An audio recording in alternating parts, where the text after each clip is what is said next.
is watching. You cannot hide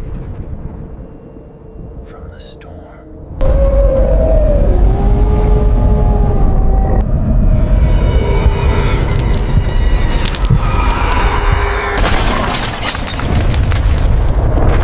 Hello everyone, and welcome back to Scary Dark Narrations. Tonight, we journey deep into the forgotten corners of Arizona, through the silent highways, abandoned motels, and lonely desert towns that time itself seems to have left behind. In this episode, I've gathered 7 true horror stories from people who stumbled into places most would drive past without a second thought, and never forgot what they found there. These aren't myths, urban legends, or tales twisted by rumor. They come straight from the accounts of those who lived through them. Travelers who saw something moving in the dark beyond the headlights. Locals who heard whispers from empty homes no one has entered in decades. And strangers who vanished after one wrong turn off a desert road. To protect the privacy of those who shared their experiences. Some names and locations have been changed, but the terror you're about to hear remains exactly as they described it. The dust of Arizona holds secrets the sun can't burn away, and tonight, you'll learn why some towns stay small. For a reason. If you're new here, make sure to subscribe to Scary Dark Narrations. For daily true horror stories that will haunt your dreams and make you question what waits in the stillness of the desert night. Turn off the lights, turn up the volume, and let's begin.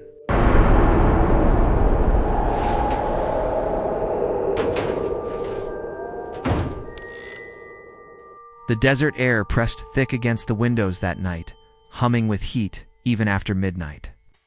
I remember the way the neon lights buzzed above the counter, how the hum of the refrigerator filled the silence like a heartbeat. My name is Aaron, and back in 2019, I worked the graveyard shift at a small gas station off Highway 86, a lonely stretch of road slicing through the nothingness of southern Arizona. Too quiet. There was comfort in the routine, stocking shelves, cleaning coffee pots, watching grainy security footage flicker on the monitor. Sometimes I'd step outside just to hear the desert wind move. The horizon was pitch black beyond the reach of the parking lot lights, a perfect void. Out there, sound carried strangely. You could hear coyotes crying miles away, but that night, even they were silent.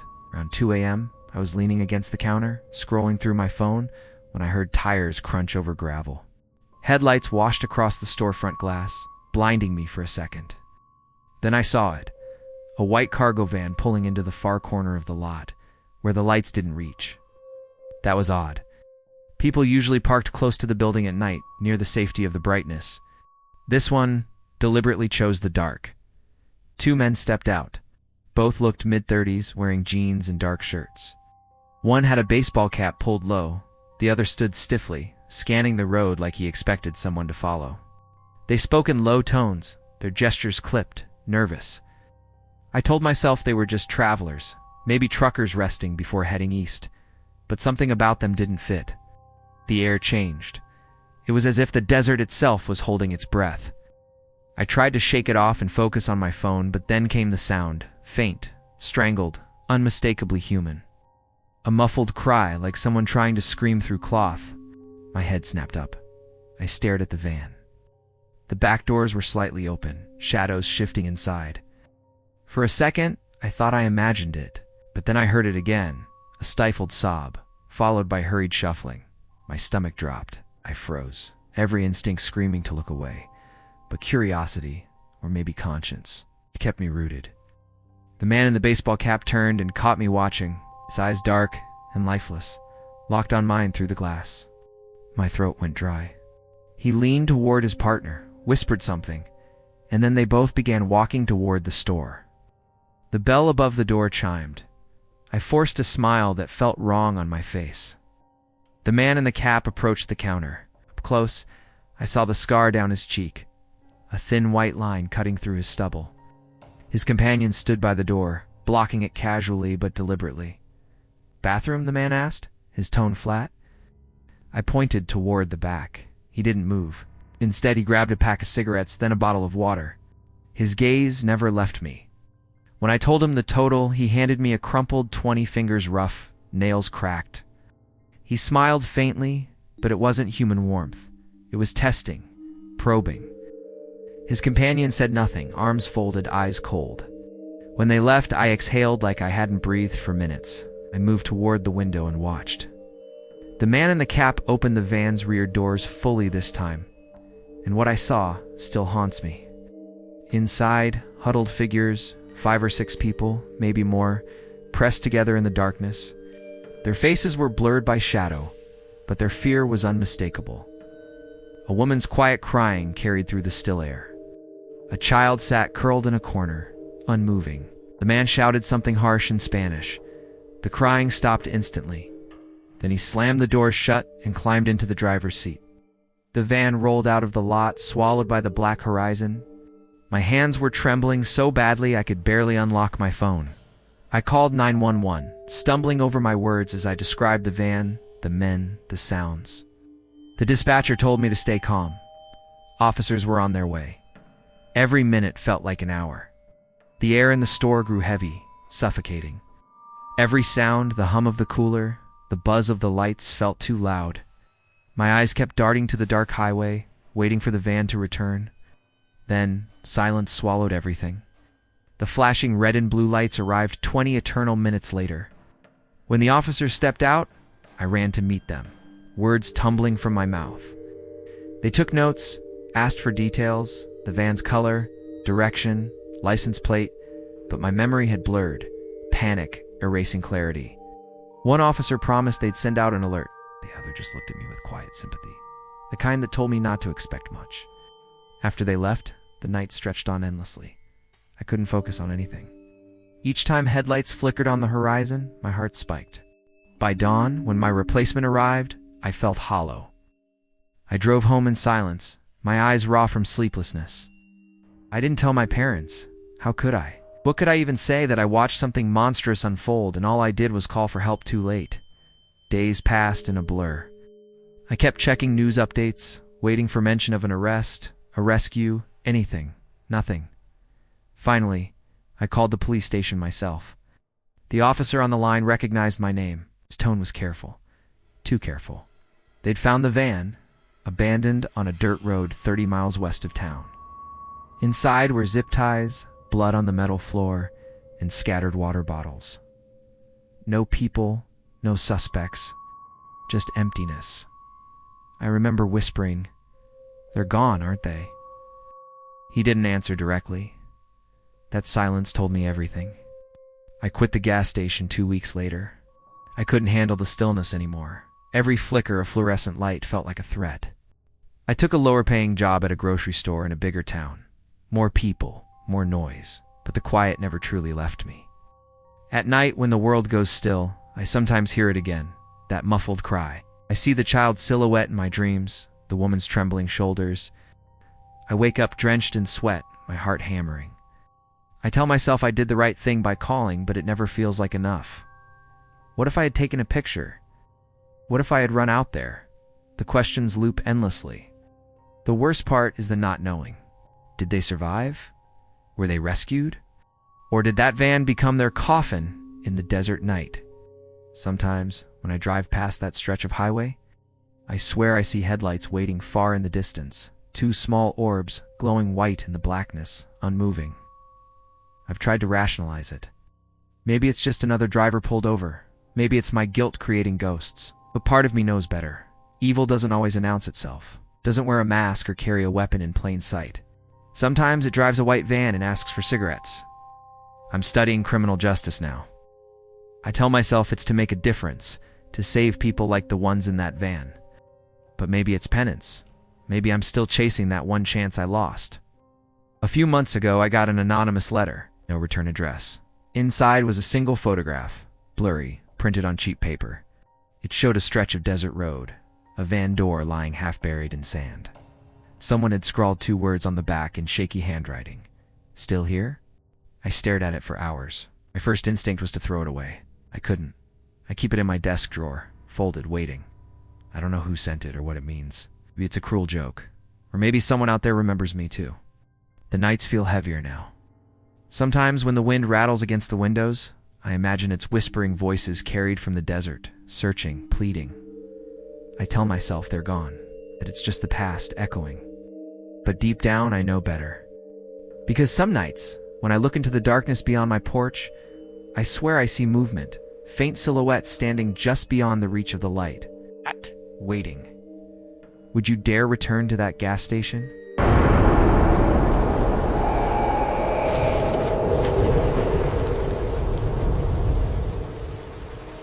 The hum of the fluorescent lights above the counter had a rhythm that almost matched my heartbeat steady.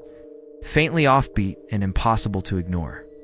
I remember that night like a scar you can't stop touching.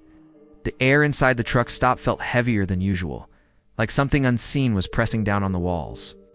My name isn't really Wyatt, but that doesn't matter anymore.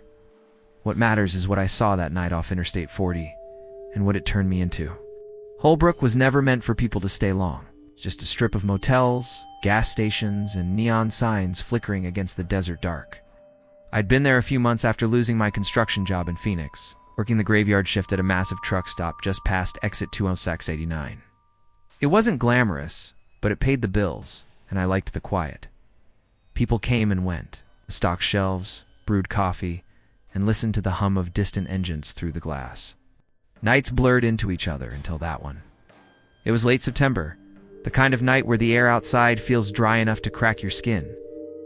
I clocked in at 10 p.m., relieved the evening clerk, and settled behind the counter. Hey.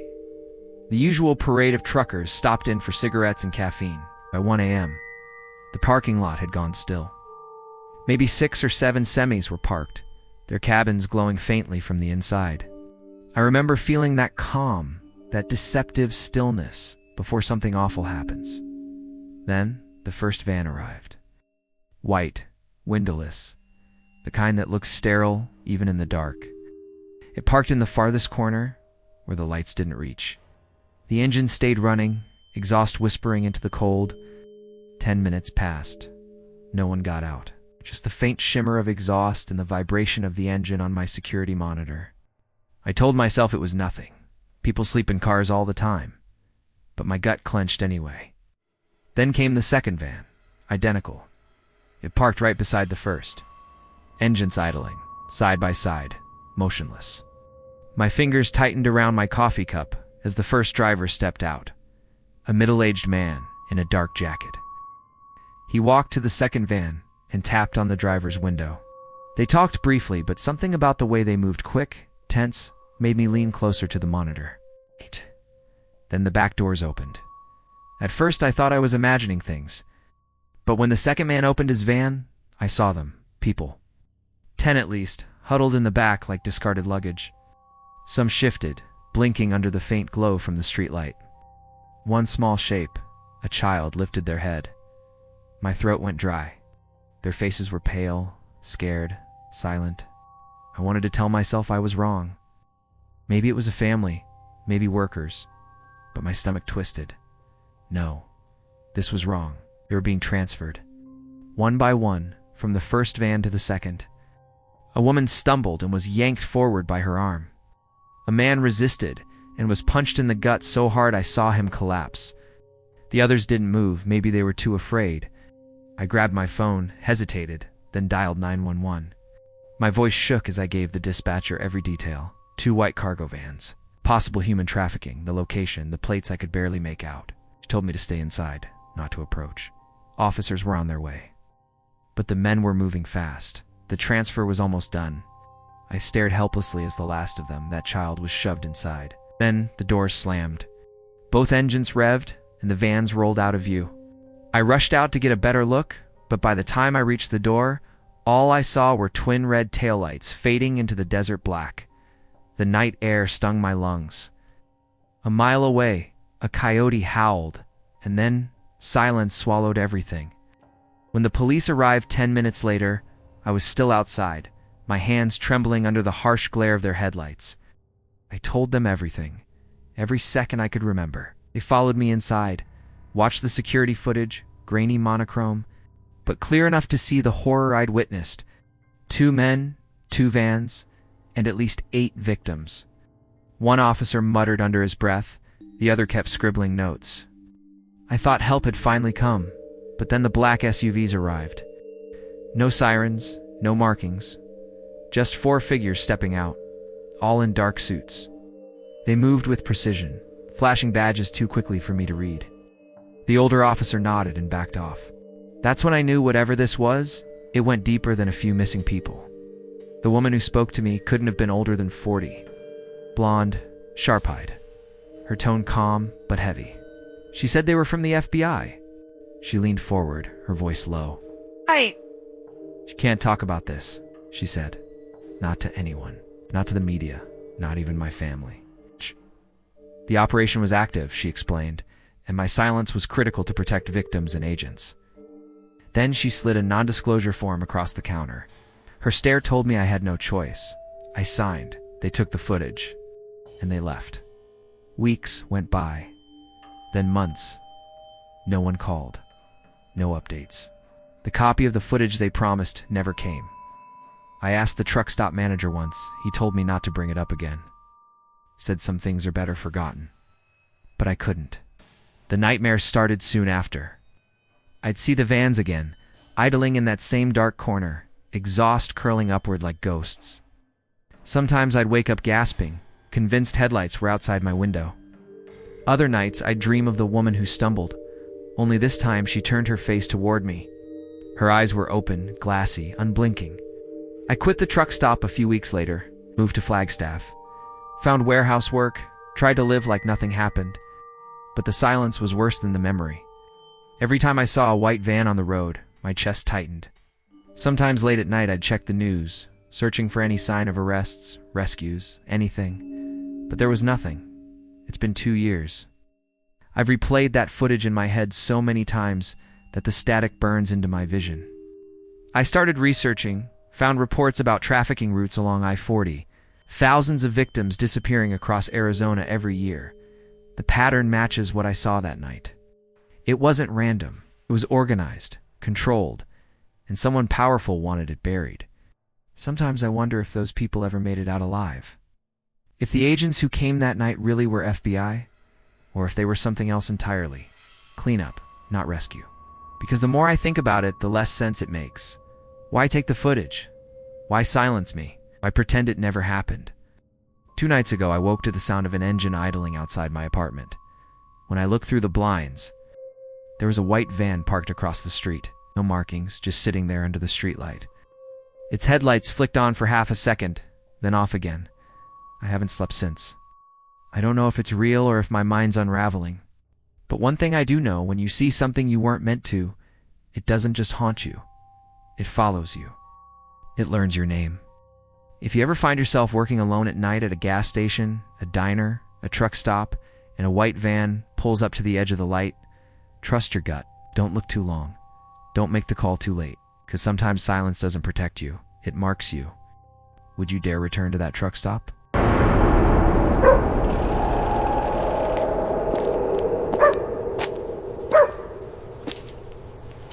The night Riley disappeared still echoes in my mind like a wound that never closes. I can still hear her voice trembling through the phone, the way she whispered my name as if someone might hear her. It's been for years, but Jerome, Arizona still holds her ghost in every rusted sign. Every cracked window, every echo of wind across the cliffs.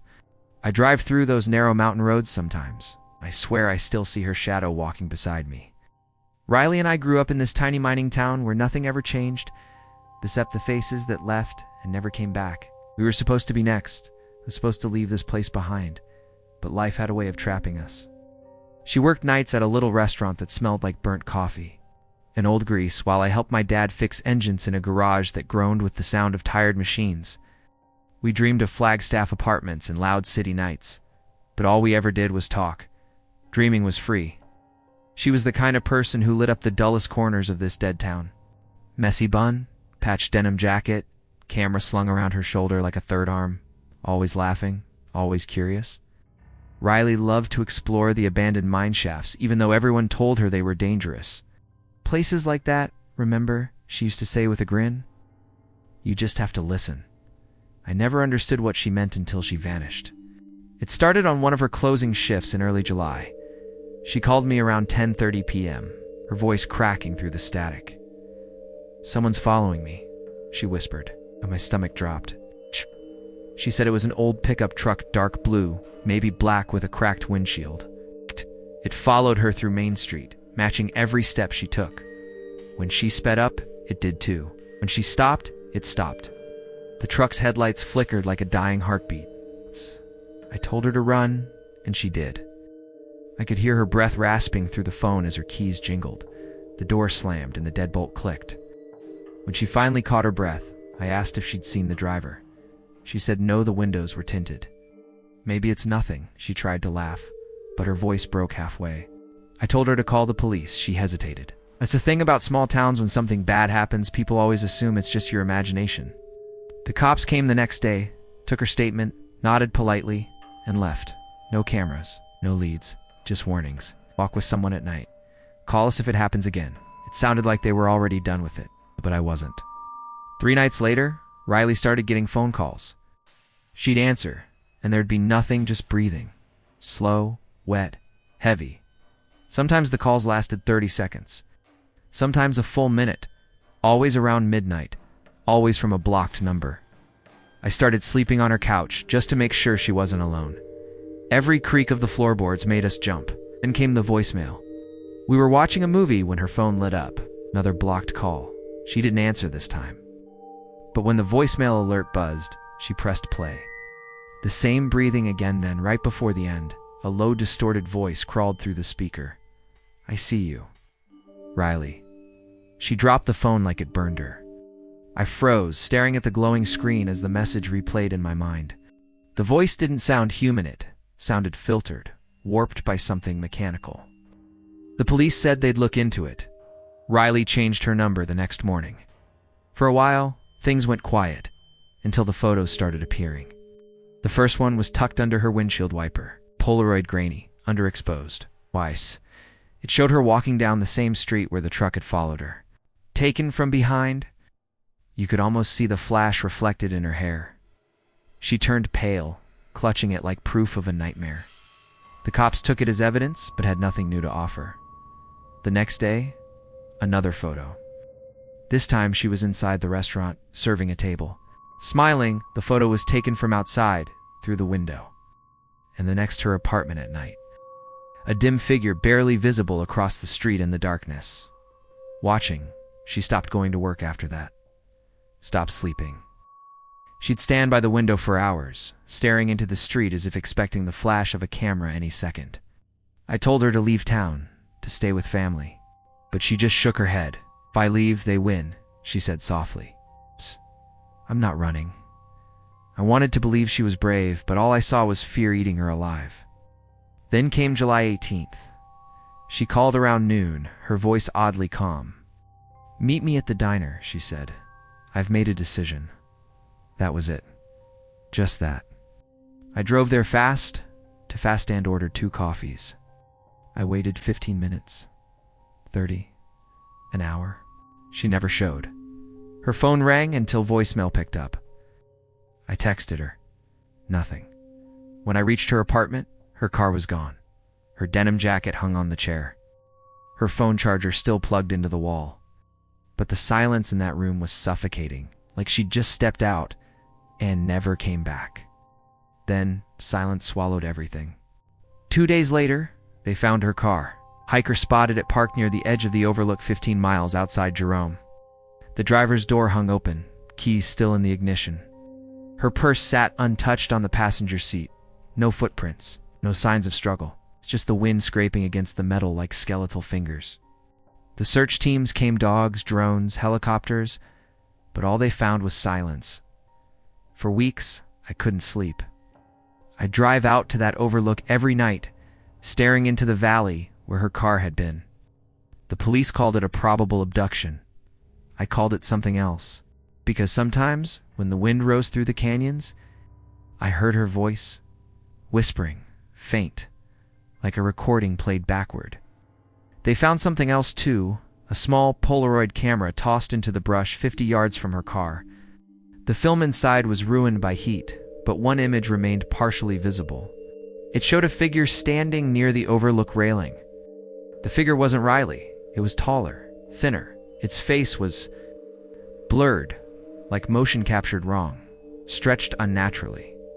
The police said it was probably light distortion, but I'd seen distortions like that before, only on the nights when Riley said the truck was following her. After a few months, the case went cold. But the strange part is things didn't stop. I started getting calls. Blocked numbers. I'd answer and hear the same breathing, the same low hum, like someone too close to the phone. Once I even heard my name drawn out, warped. I see you. I moved to Prescott just to escape the memories. But even here, I'd wake up to find my porch light flickering, or faint tire tracks in the dust near my driveway.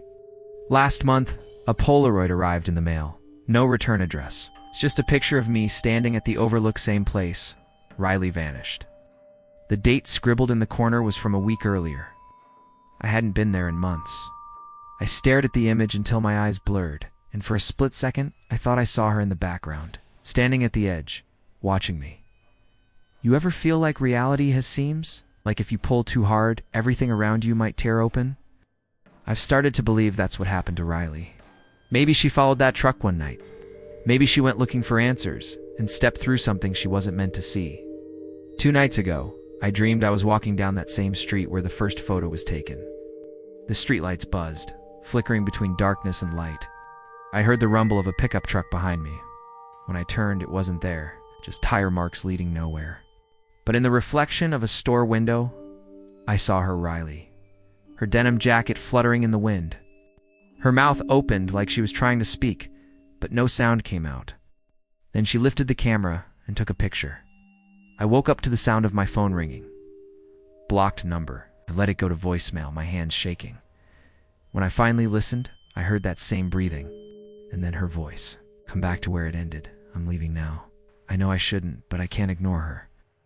Maybe it's guilt. Maybe it's madness. Maybe I just need closure. I packed a flashlight, her old jacket, and my camera just in case.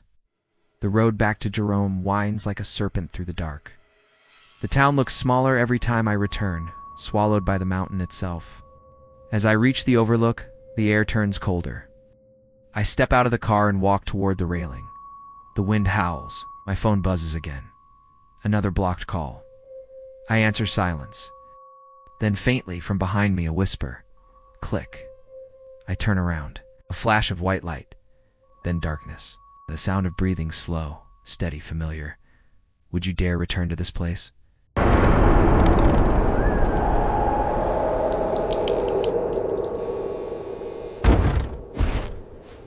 The air in the Arizona desert always had a taste, dry, metallic, like dust clinging to the back of your throat.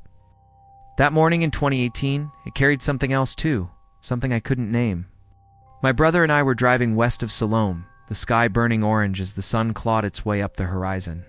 We were chasing another forgotten ruin, another dead structure swallowed by sand. Back then, urban exploration was our life. A camera, a flashlight, and the promise of finding something untouched by time that was enough to keep us going. But that day, what we found, I wish we hadn't. The motel sat like a corpse in the desert, a long single-story husk with broken windows and walls tattooed with graffiti. Its faded sign, half buried in sand, once read Desert View Inn. The letters hung crooked, eaten away by decades of wind. We parked our truck by the old highway, the silence so thick it pressed against my ears. The only sound was the low whistle of wind sweeping through hollow rooms. We started filming, as always, documenting everything for our YouTube channel. It's just 2 brothers, 3,000 subscribers, and a passion for decay. Inside, the rooms were gutted shells. Wallpaper peeled in long curls, rusted bed frames leaned at odd angles, their shadows thin and sharp against the floor. A broken television lay face down, its cracked screen reflecting a sliver of dawn light. I remember my brother laughing softly, saying, "This one's perfect total time capsule." I smiled back, but something about the stillness felt wrong. It was too quiet. Even the desert wind outside seemed to avoid the place. Halfway through the row of rooms, we noticed something strange. Tire tracks in the sand. Fresh ones. They curved from the highway, looped around the building, and disappeared back toward the road. They didn't belong here. The motel had been closed since the 80s. No reason for anyone to be out this far. I told my brother it was probably some locals or off-roaders, but the lie sat heavy in my throat. We decided to keep going anyway, our nerves stretched thin but curiosity pulling us forward. At the far end of the building, we found a door still intact, solid wood, newer than the rest. The handle turned easily under my brother's hand. It wasn't locked, but it felt like it should have been.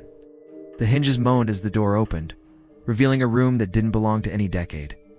The stench of machine oil and dust filled the air. Rows of folding tables lined the walls, each covered with laptops, radios, and small surveillance monitors. A portable generator sat in the corner beside coils of extension cords, all too new for a building abandoned 40 years ago. We froze. The camera kept rolling, the soft click of its recording light the only thing breaking the silence. My brother whispered, "What the hell is this?" On one table lay stacks of photographs, hundreds of them, faces, men, women, children.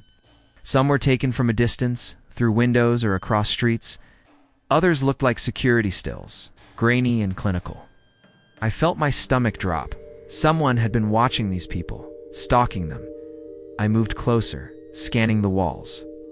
Maps were pinned above the tables, marked with red circles and handwritten notes, coordinates, addresses, names. My brother muttered that we should leave, but I couldn't stop staring. It felt like standing inside someone's secret. That's when I heard it. A voice, muffled, coming from below. We froze, listening. Two voices now, deep, calm, speaking in low tones under our feet. I looked around frantically, and then I saw it in the corner behind one of the tables, a trap door. It was slightly ajar, and a faint light spilled out from below. I should have run. Every instinct screamed at me to go, but I had to look. I crouched down and peered through the narrow gap. Below us was a basement.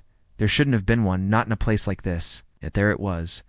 Concrete walls covered in strange black symbols. Shapes I couldn't recognize, but that made my skin crawl.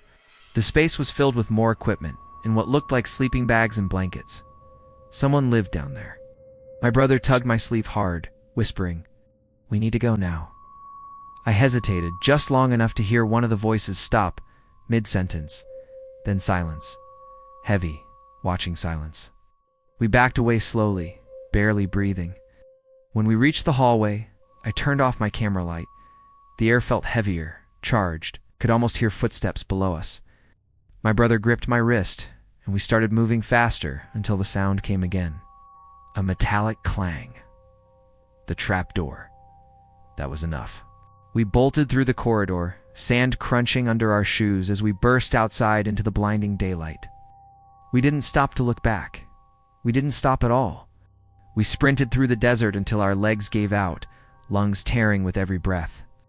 Then silence swallowed everything. We didn't speak for most of the drive back to Wickenburg. The only sound was the hum of the tires and the wind pushing against the windows. My hands wouldn't stop shaking. My brother stared straight ahead, jaw tight, knuckles white on the steering wheel. When we finally reached the police station, we stumbled inside, covered in dust and sweat, and told them everything. They took us seriously at first. We handed over the footage, described the setup, the photographs, the maps, the voices. The officer nodded, scribbling notes. He said they'd desend a unit out immediately and asked us to email them copies of our recordings. We did, feeling a strange sense of relief, like the nightmare would end once it was in someone else's hands. 2 days later, the call came. The officer's voice was polite, detached. He said they had visited the site but found nothing. No equipment, no photographs, no generator. The room we described was empty. Trapdoor didn't exist. According to their report, the floor was solid concrete. He suggested maybe the heat, the adrenaline, or our imaginations had played tricks on us. But we had proof. The footage showed everything, the gear, the maps, the basement. I replayed it in front of the officer at the station.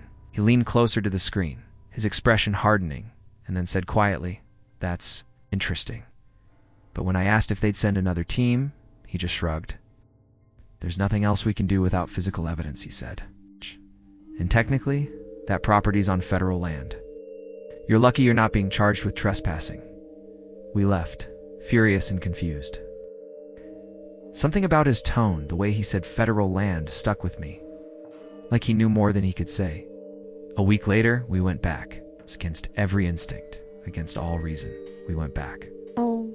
The motel looked the same from the outside, but the inside was cleaner. Too clean. The room at the end was stripped bare. The tables, the laptops, the generator gone. The maps and photos gone. Even the walls looked freshly painted, though the color was still faded, and the trapdoor gone. The floor was solid, not patched, not sealed, just seamless concrete, like it had always been that way. My brother started recording again, but when we got home, every single file was corrupted. Static, pixels, nothing. The still photos we'd taken on our phones were intact, but anything that showed the equipment or the trapdoor was pure digital noise. That's when paranoia set in. We stopped uploading, stopped exploring. My brother started having nightmares, hearing voices in the dark, footsteps outside our window. I began noticing cars parked across the street that I'd never seen before. Unmarked, tinted windows, engines idling for hours. I told myself it was coincidence, just nerves. But one night I woke up to find my phone turned on, the camera app open, recording.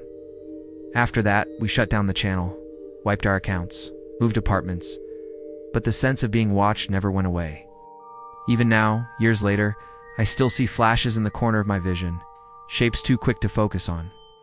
Sometimes I dream of that basement, of those black symbols on the wall, moving like shadows in my sleep. My brother refuses to talk about it.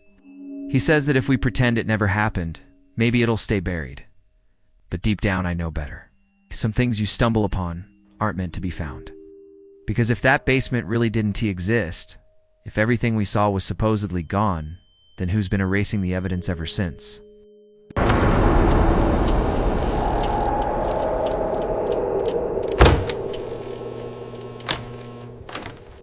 The first time I drove into that town, the desert wind felt wrong, dry, and electric, carrying a smell I couldn't name. The horizon shimmered like a mirage, but the silence underneath it was heavy, watchful. I told myself it was just nerves. After all, I'd quit everything, my job, my apartment, my safety net, to chase a story 15 years cold. But as the sun sank behind the mountains and the single gas station flickered to life, something in my chest whispered that I'd made a mistake coming here.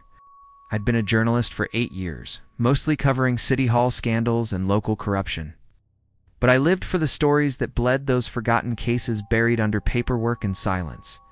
That's how I found Sarah, 17 years old. Was found dead in a creek outside of a town no one visits, unless they have to. Official cause, accidental drowning. But she'd been a swimmer state level. Her sister told me that night over a trembling phone call that Sarah could have crossed that creek blindfolded. I arrived in March 2020, the world on the edge of a pandemic. The town, let's call it Redwater, was small enough to vanish on a map. A diner, a bar, a school, and 2 gas stations. Every house looked the same, pale dust clinging to its siding like a disease. I rented a small place on the outskirts, a low-roofed bungalow that creaked when the wind blew. The air smelled faintly of rust and something sweet, like decaying fruit. At night, the desert turned black and endless. The first few days, I did what I always do, dug into reports, mapped out timelines, cross-checked autopsy notes. The inconsistencies screamed, bruises that didn't match the fall. Mud patterns, inconsistent with the creek bed. The sheriff's report missing witness statements. Every red flag waving in the dry wind, begging to be noticed. When I started asking around, that's when the stares began. At the diner, the chatter stopped as soon as I opened the door. Forks clinked against plates. People looked up, then away. The waitress smiled, too wide, then slid my coffee across the counter without a word. I caught my reflection in the window, dusty, tired. Fornon realized I'd already been marked as the outsider. A week later, I met Jessica, one of Sarah's old friends. She refused to meet in town, so we drove to a cafe 2 towns over. Her hands shook around her cup. She said Sarah and her boyfriend Derek had fought at a barn party that night, loudly, violently.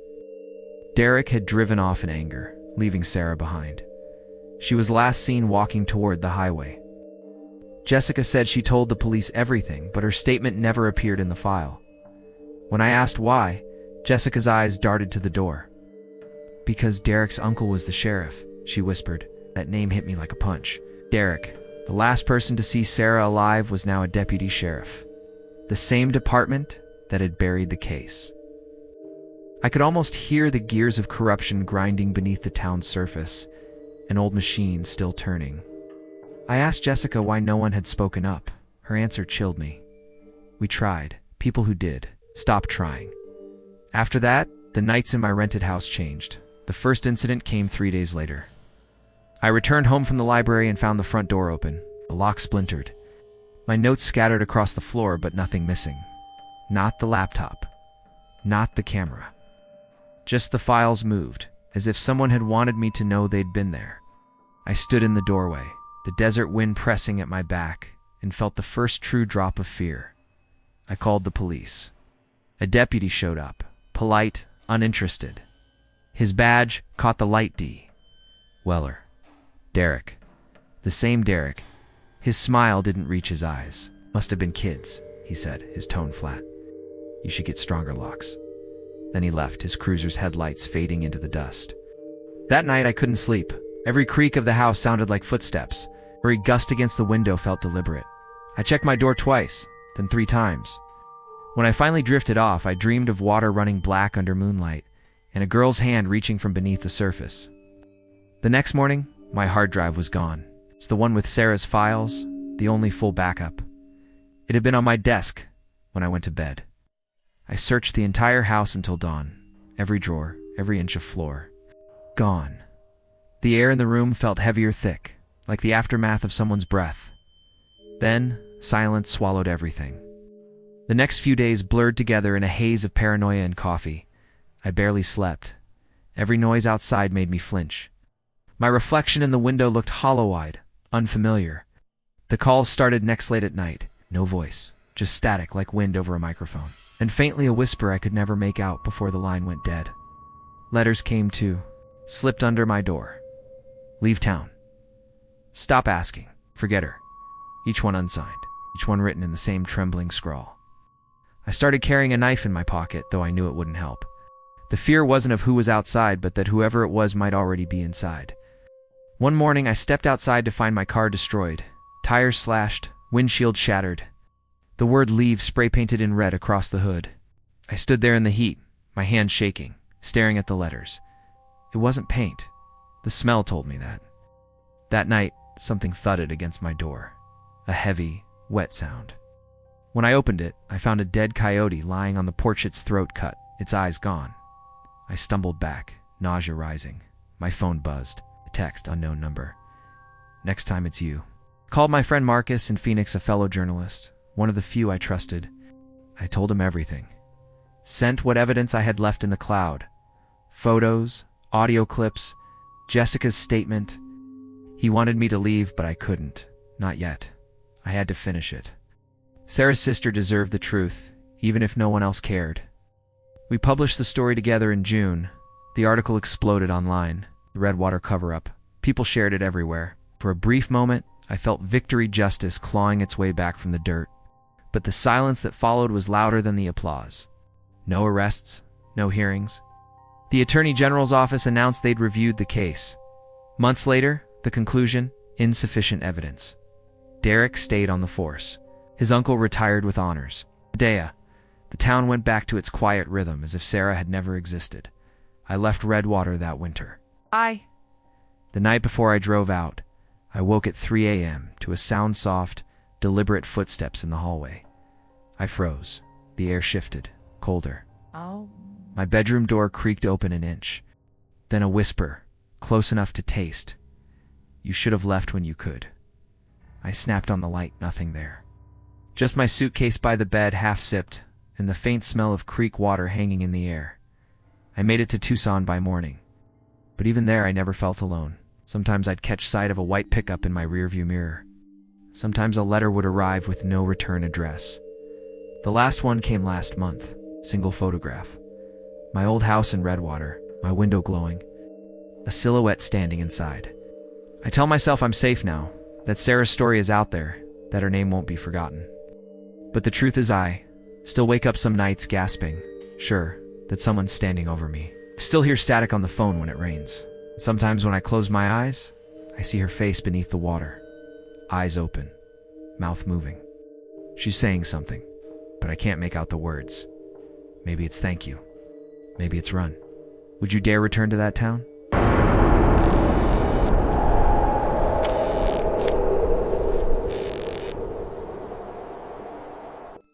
The desert has a way of holding its breath. It's like the air itself waits for something to go wrong. Remember that day in October 2017, as vividly as the last time I saw my sister's face?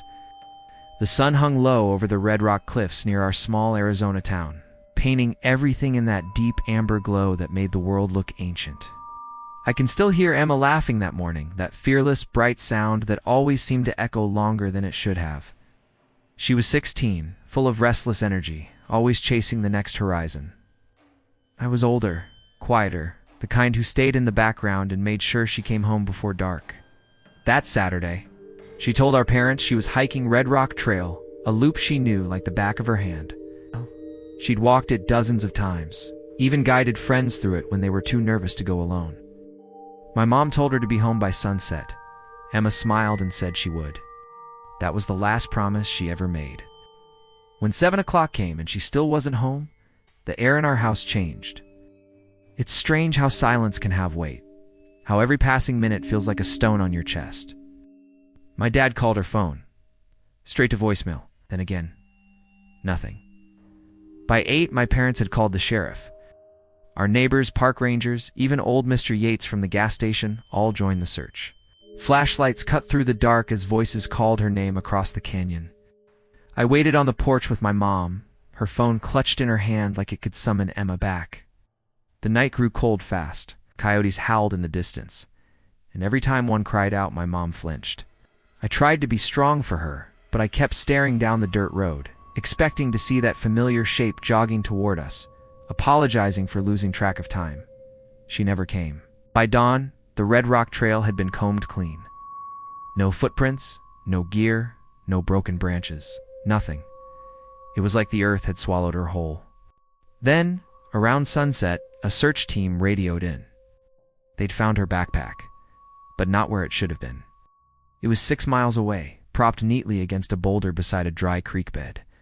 A place Emma never hiked, a place she had no reason to go. When my dad brought it home, I remember the way it smelled, sun-warmed fabric and dust. Inside, everything was still there. Her snacks, her water bottle, her wallet, her keys, even her map. Only her phone was missing. It was as if someone had carefully arranged her things, then walked away into the desert. The next morning, the dogs came. They sniffed her scent, circled the pack, then stopped. They wouldn't move beyond a few feet.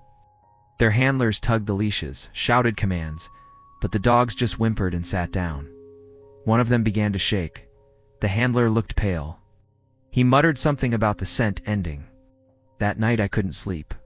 I went outside and stared at the stars. Out here, they're endless, scattered like salt across a black sky. But they didn't feel comforting anymore. They felt like eyes, watching, waiting. 2 days later, a hiker found Emma's jacket hanging from a tree branch 3 miles from where the backpack had been discovered. It wasn't torn, not even dirty, just draped. 20 feet high, no ladder marks, no sign of a climb. The branch was too thin to hold a person's weight. My dad stood under that tree for a long time, his flashlight trembling in his hand. Searchers scoured the canyon for 2 more weeks. Hundreds of volunteers, helicopters, even drones. Nothing, not a footprint, not a clue. The official story was that Emma got lost, disoriented, dehydrated. But that was impossible. She knew every inch of those trails. She could find her way home blindfolded. And even if she had gotten lost, how could her jacket end up in that tree? By the time the search was called off, something inside our home had changed. My parents barely spoke. My mom kept Emma's room untouched, bed made, window half open, the way Emma liked it. My dad spent hours online reading about missing hikers, about strange disappearances in the Southwest. He kept saying the same thing over and over. It doesn't add up. None of it does. A week later, my phone rang. The name on the screen froze me in place. Emma. I answered instantly, whispering her name like a prayer. Static hissed through the line, sharp and violent. Then beneath it, I heard something faint. A voice, distant, strained. "Help me, please." It was her. I know it was. I shouted her name, begged her to tell me where she was. The line cracked, then went dead. Then silence swallowed everything. After that call, nothing felt real anymore. My hands shook for hours. My parents called the police, who traced the signal. It had pinged off a cell tower nearly 30 miles away in the middle of the desert. There were no roads there, no towns, no signal. They sent a team out anyway. They found nothing. 2 nights later, my phone rang again. Same number, same static. But this time, I didn't hear her voice. It's just wind. Long, low, howling wind. Like someone breathing through a tunnel. I whispered into the receiver, "Emma, I'm here. Please say something." The wind stopped. And in the silence that followed, I heard a whisper right beside my ear, "Don't follow." Then the call dropped. Sleep stopped coming after that. Every night I dreamed of sand swallowing her footsteps, of shadows moving across the desert hills. I started walking the trails myself, retracing her route. Sometimes I'd hear faint echoes of footsteps behind me, perfectly timed with my own. When I stopped, they stopped too. Once, I swear I saw something move near the canyon rim, a figure, too far away to make out. The town grew quiet about Emma. People whispered in the grocery store, lowered their voices when I walked by. Some said it was an animal, others that it was something older. There are stories here, ones the Navajo don't like to tell outsiders. About places where the earth doesn't behave right. Places that take people. A month after her disappearance, I drove out to the spot where they'd found her backpack. The desert was still, almost unnaturally so. No birds, no wind. I set my flashlight down, just like hers had been. And for a moment, I felt it. The air shifted, colder, heavier. My skin prickled. Then my phone buzzed, in my pocket. No service, but the screen lit up. Emma calling. I didn't want to answer, but I did. Static again. Then beneath it, the faint sound of running water, though there were no streams for miles. My own voice whispered through the receiver. "She's here." I dropped the phone. The moment it hit the ground, the call ended. The next day I went back with my dad. The rock where I'd set the flashlight was empty, but in the dust beneath it there was a single footprint. Small, bare, pointing away toward the desert. Since then, I've received no more calls. My parents moved away, but I stayed. I couldn't leave her behind. I've mapped every inch of the canyon, every abandoned cave, every dried riverbed. Sometimes at night I hear my name carried on the wind, faint, desperate, a leylaner. The last time I hiked out there, I found something new. Small piece of glass half buried in the dirt. When I brushed it off, I realized it wasn't glass, it was a phone screen, cracked, sun-bleached. And when I turned it over, I saw the sticker on the back. The one Emma had a faded blue mountain range. Brought it home, plugged it in, but it wouldn't power on. The next night, around 2 a.m., I woke to the sound of a phone vibrating. It was coming from inside Emma's room. I walked in slowly. Her old phone, the one I thought I'd brought home, was sitting on her desk, the screen glowing faintly. One notification pulsed at the top. One new voicemail. My throat tightened as I pressed play. Static. Then a voice weak, trembling. I found the trail, but it's not the same anymore. Please, don't look for me. The message ended abruptly. Now, I don't sleep much. I keep the voicemail saved, though sometimes I think it changes. The background noise shifts. The wind sounds closer. The whispers clearer. Once I thought I heard footsteps in the hallway after listening to it. When I checked, the door was open wider than before. If you ever hike near Canyon du Shelley, stay on the trail. Don't follow any voices.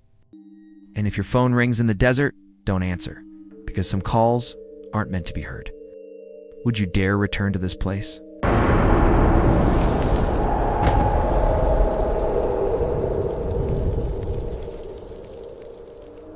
The desert has a way of swallowing sound and reason.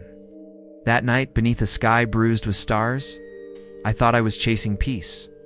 I had no idea I was driving straight into something unholy. My name's Joshua, and 3 years later, I still can't close my eyes without seeing headlights burning across the sand. I'd camped in the Arizona desert for most of my adult life. It was my escape from the city, from deadlines, noise, and the dull ache of living the same day twice. By September 2021, I knew every sound the desert could make, or at least I thought I did. When I packed up my truck that Friday afternoon, I wasn't chasing adventure. I was chasing silence, the kind that hums through your bones when the world finally stops talking. I drove west past Quartzsite, where the land stretches out like a rusted ocean. The sun dipped low, spilling blood-orange light across the mountains. I turned off the highway and followed a dirt road that twisted into nowhere. 40 minutes later, I found a small rise near the base of a ridge, and decided that was far enough from civilization. No trails, no cell signal, just me and the Earth's breathing heat. As the sun sank, the air changed. It carried that strange electric stillness, the kind that always comes before something happens. I ignored it. I set up my tent, lit a small fire, cooked a can of beans, and scrolled through my playlist. The smell of creosote drifted through the air, dry and sweet. I remember thinking, this is perfect. By 10 p.m., the desert was absolute. A kind of silence that presses on your eardrums until you start hearing things. Your pulse, your breath, the fabric of your tent creaking with the wind.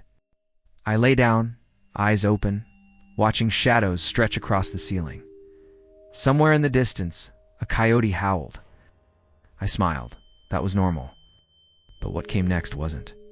It started as a faint vibration, low, rhythmic, mechanical. At first I thought I was imagining it. Then I heard engines. Multiple. My heart began to race. I sat up and unzipped the tent flap. In the far distance, tiny beams of light were cutting through the dark, swaying and converging like predators circling prey.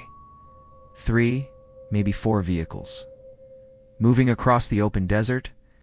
No trails, no roads, just driving in a straight, deliberate line. Toward something. I crouched, watching as they stopped about half a mile away in a clearing. Their headlights flickered off, leaving only the glow of red taillights before everything went black again. The desert swallowed them whole. Every rational thought told me to go back to bed. But curiosity is its own kind of hunger, and that night it was starving. I slipped on my boots, grabbed my phone, and started walking, keeping low among the rocks. The ground crunched under my steps, each sound too loud in that dead air. As I crept closer, voices broke the silence. Men talking fast, low, in Spanish. I could make out maybe 6 figures moving between 3 vehicles, 2 pickup trucks, and a large white van. They were unloading heavy boxes, transferring them carefully from van to truck. The air smelled faintly metallic, like oil and heat. I crouched behind a boulder. My phone camera zoomed in. Every instinct screamed to leave, but I hit record instead. The image trembled as I filmed. I didn't know what I was looking at. Drugs, weapons, something worse. Then shouting. Single sharp word I couldn't catch. Another man barked back. Then a gunshot split the air. The sound cracked across the desert like a whip. One of the men dropped. The others scattered, shouting, arguing.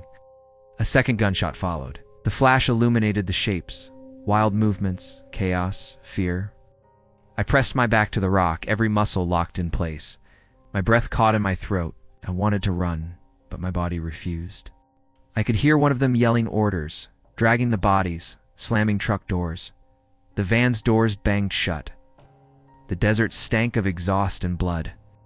Then came the sound that froze me completely. The scrape of a flashlight beam sweeping across the sand. Someone was searching. The light passed once, and again closer this time. My phone screen dimly reflected the glow of the moon. I cursed silently and turned it off. I pressed flat against the dirt, every grain digging into my face. The footsteps drew near, slow, deliberate, crunching over gravel. 50 feet, 30, 20, my lungs burned from holding my breath. Then someone shouted in Spanish, a voice from the other side of the trucks. The beam stopped. The man turned, muttered something, and jogged back toward the vehicles. Engines roared to life. One by one, the headlights blinked back on and swung away, cutting across the desert before disappearing into the black horizon. I stayed there, paralyzed, until the night returned to silence. Then silence swallowed everything.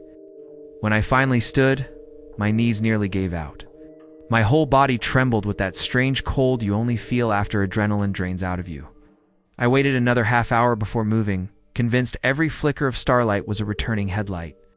Back at my camp, I tore down my tent without thinking, every zipper too loud, every shadow too alive. I shoved everything into the truck and sped off, headlights off until I hit the dirt road. The desert blurred past like a nightmare refusing to end. By the time I reached cell range, the eastern sky had begun to gray. My hands were shaking when I dialed 911. The dispatcher's calm voice felt unreal against the chaos in my head. Within 20 minutes, red and blue lights painted the desert dawn. I showed them my phone, the footage still trembling in my grip. The officers exchanged looks I didn't understand. Not fear, exactly, but something close. Then came the agents' black SUVs, badges, questions that didn't end. I replayed the video for them in silence.